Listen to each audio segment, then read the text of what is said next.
In this video, you'll learn how to use Teamviewer on iPad in just a few minutes, so you can remotely control any computer with the comfort and screen size of your tablet.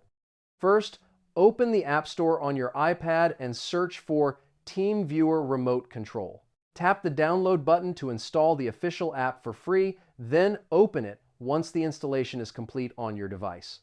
Next, sign in with your Teamviewer account or create a new one if you don't have it yet.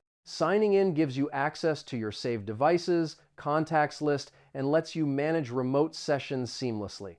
Now, to connect to a computer, ask the other person to share their Teamviewer ID and password. Enter the ID into your iPad app and tap Remote Control to start the connection process instantly.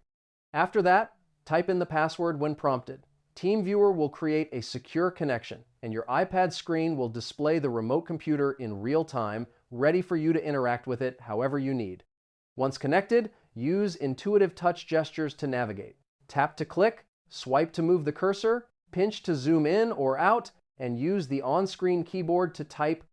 The toolbar gives you access to advanced features. And that's it. You now know how to use Teamviewer on iPad to control any computer from anywhere with ease.